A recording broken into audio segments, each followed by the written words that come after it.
We had the best week in the S&P 500 in over a year, with in fact a historical moment breaking through the 6,000 point barrier. However, one company that didn't perform as well as the others, Mercado Libre, down around 9%, and this company essentially reported their earnings and the market did not like it. Is it a great opportunity to buy now? It is currently trading around $1,900, and we can see Barclays, after the earnings report, believes this company should be valued at $2,500, giving it significant upside. Now, just as a quick refresher, or in fact for those that don't know much about this company, it is essentially the largest online marketplace and e-commerce platform in Latin America. You could essentially compare this to the likes of both Amazon as well as eBay, and was founded in Argentina around 1999. And you can essentially buy, sell products on here, as we said, very similar to the likes of eBay and Amazon. Now, in terms of their actual earnings, which did send that share price down slightly, we can see the headline reads it did disappoint amid higher spending. And in terms of the actual numbers, what we can in fact see, their revenues were marginally higher, 5.31 billion. The market was expecting 5.27. However, the real driver of this decrease was the fact that their EPS came in at 783, and that is a large drop, substantial indeed, in comparison to the 10.57 that the market were expecting to note. On top of that, we also note that the EBIT margin, the earnings before interest, tax, depreciation, came down to 10.8%, and in the same quarter last year, it was around 18.2%. However, even with this, it is a high quality company. That is what the Bank of America analysts believe, and they said that this drop in the share price is a great buying opportunity, and they, similar to what we saw with Barclays, reiterate this as a buy rating. So let's take a look at this company, understand if it is as good as the analysts say. Is it one that we should be considering to buy the dip? However, as we just saw, their earnings a bit of a disappointment, as analysts essentially had high expectations given the strong revenue growth we have seen from this, as well as the expansion into the Latin America market. However, the EPS miss may in fact have concerns around the company's profitability, given, as we can in fact see right now, the valuation does look on the pricey side at around a 55 forward PE. In terms of the performance, it is trading in the mid to upper end of the 52-week range. It's pulled back around 15% from its all-time highs, and we get a double buy rating from Seeking Alpha and Wall Street. In fact, 4.4, not far off the 4.5 for Wall Street strong buy, with Quant, as usual, giving this company a hold. In terms of the performance, year to date, up 19%, so has underperformed the S&P.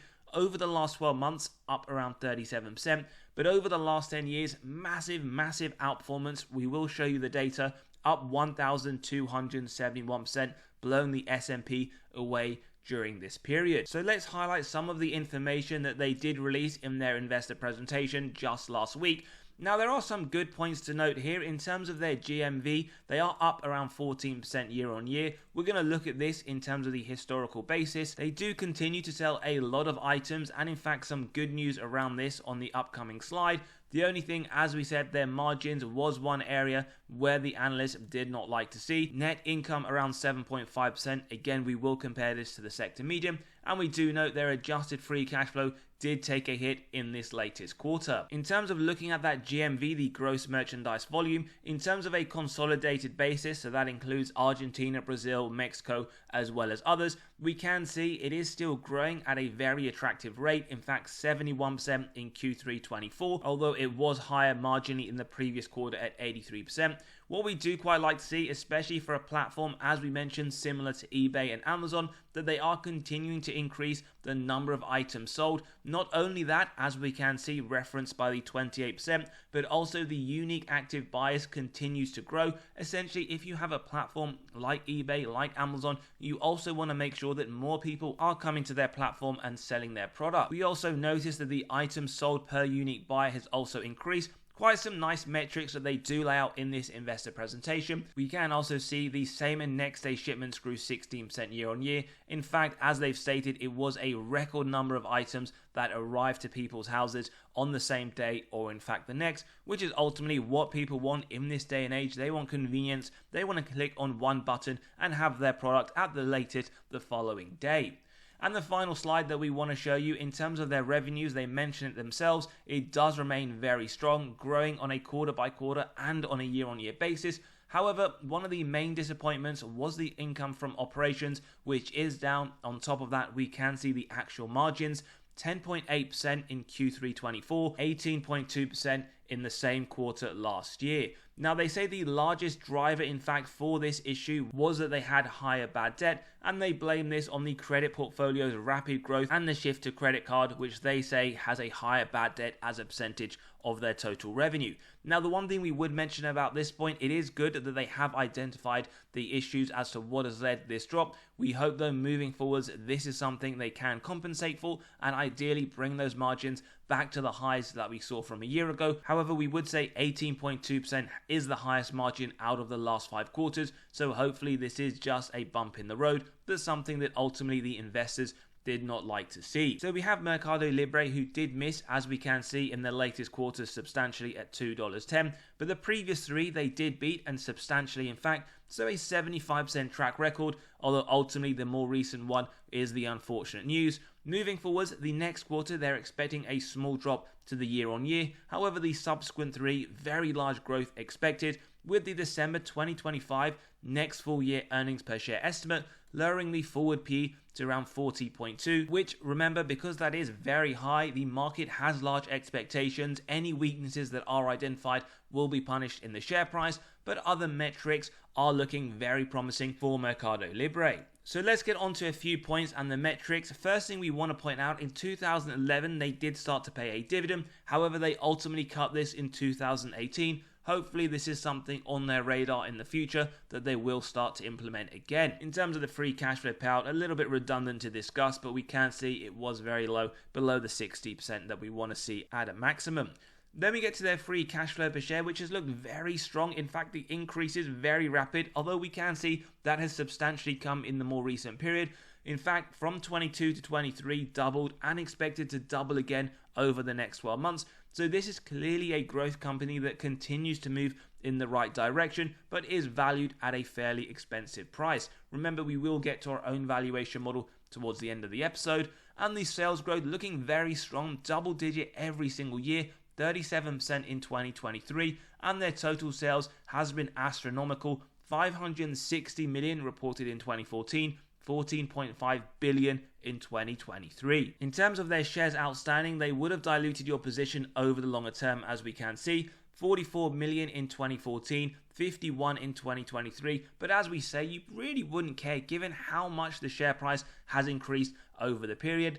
Then we move on to the ROIC, 10% or more. Give us faith, management are able to effectively allocate their capital. And what we can see, for the large part, very good. However, they had a period 2018 to 2021 where it wasn't what we wanted to see. Nice to report from the lows, in fact, of 2020 in the positive region. It has started to climb up. 25% in 23, 20% on a trailing 12-month basis. Hopefully we can get the consistency around that point moving forwards. Now, margins is one of the issues that is above their head currently. We do hope they can get back to the ways that we saw in 2014 to 2016, because ideally we want a minimum of 16%. Now, 3% in 2020, and it has climbed up to 15% in 2023, a drop on the trailing 12-month. Definitely something we would say to keep in consideration, and when you do come to the margin of safety towards the end of the episode, again, do factor in some of these points. Free cash flow margin, very good, although very inconsistent. Minimum 5% is what we want to see. In fact, the last 2 years and on the trailing 12-month does show a lot of signs of promise.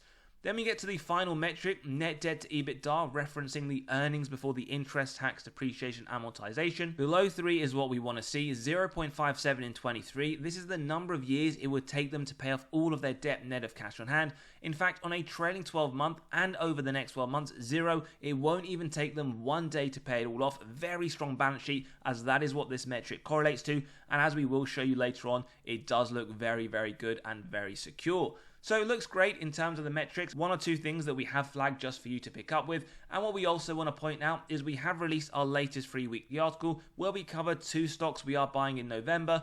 Now we do release these every single Monday morning to your inbox, so you can click below, sign up and read these straight away. We essentially flag severely undervalued stocks that deserve your attention, as well as what's gone in the market just over the last few days.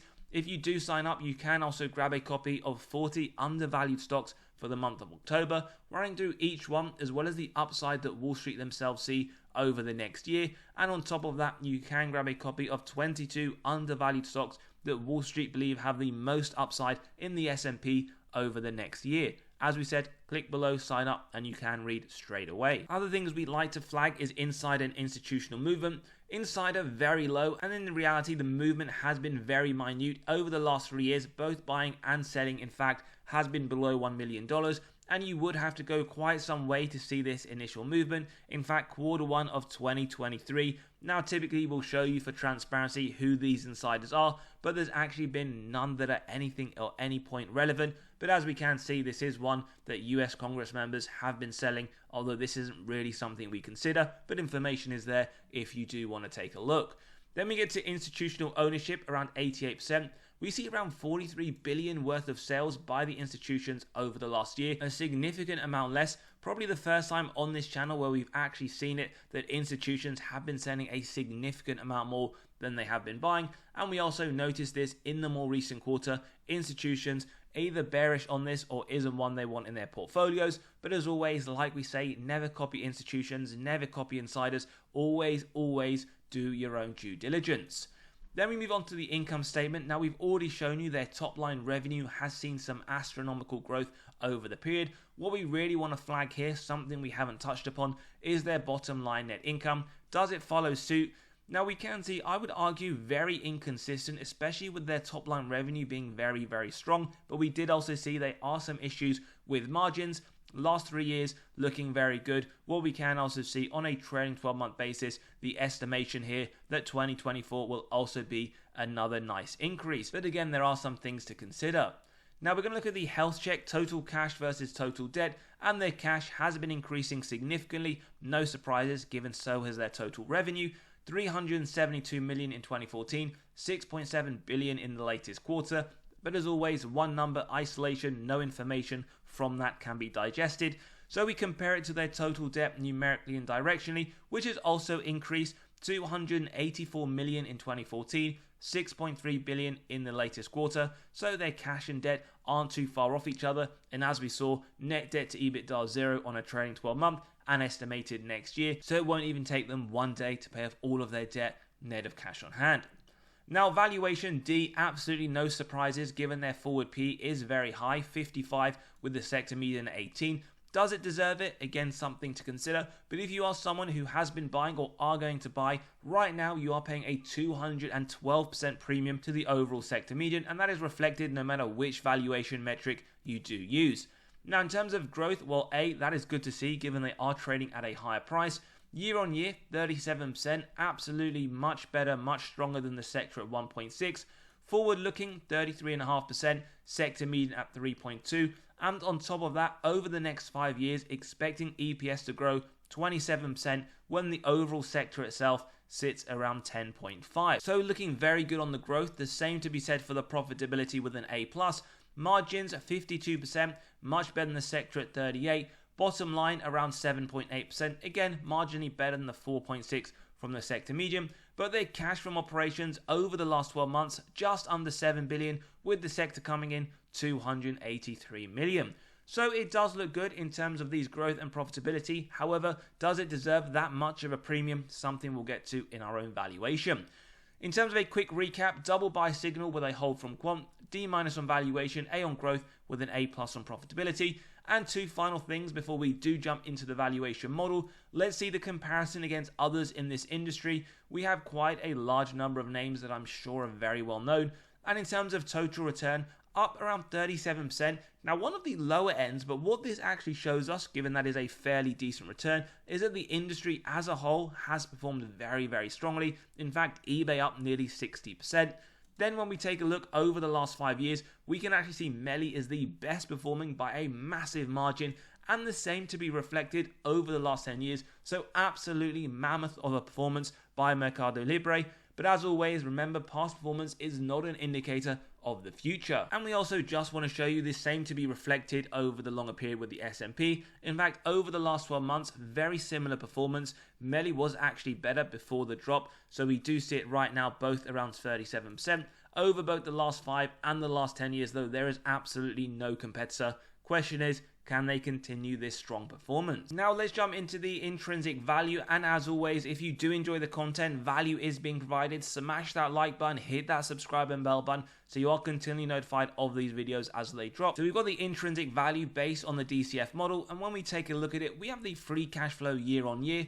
Average growth looking absolutely phenomenal, 101% year on year. We've gone for 6% moving forwards with a low, medium and high rate. Now with the 6% and the discount rate, we get the present value of future free cash flows and terminal value, add together with the cash, subtract total debt, get to the equity value, divide by the shares outstanding, and an 18% upside based on the 2216. Now remember, these numbers are very subjective, and you can grab a copy of this model by clicking on the pinned comment below, running through your own numbers, whether it's for Mercado Libre or any others. For full transparency, for those that believe it should be more conservative at 4%, intrinsically 1,920, upside of 2%, pretty much saying it's fair value with the 4% growth rate. And for those that believe it should be higher at the 8%, 2,556, indicating 36% upside. Now we'll take the 6% medium rate through to the final slide, where we will also, as always, add a margin of safety, and we use 10%, execute on that if it meets the 3 golden criteria: wide moat, strong financial metrics, and good forward-looking data. Now, if you believe that in today's episode, a buy at $1,995, then we keep going till it's near the current trading price, and pretty much right now, we see MELI at a 15% MOS. However, Wall Street, their price target, 2,441, believe this is a very good opportunity to buy the dip, 30% upside. In fact, as we saw, one of the analysts, Barclays, actually believe this should be 2,500, so in fact, more significant upside. Now remember, our 15% MOS is essentially based on the 6% rate, so if you believe it should be higher, then there will be a larger margin of safety. If you believe it should be lower, then there will be a lower MOS. So 15% MOS, 30% upside. Is Mercado Libre a buy, or is it a hold, or maybe a sell? As always, give us your thoughts in the comments below. If you enjoyed today's episode, smash that like button, hit that subscribe and bell button so you are continually notified of these videos as they drop. Don't forget to sign up to the free weekly newsletter below. We're dropping a new article Monday morning. And come and join us in the Patreon, where we do talk about our weekly buys and sells. And as always, have a great day. We'll see you all on the next one.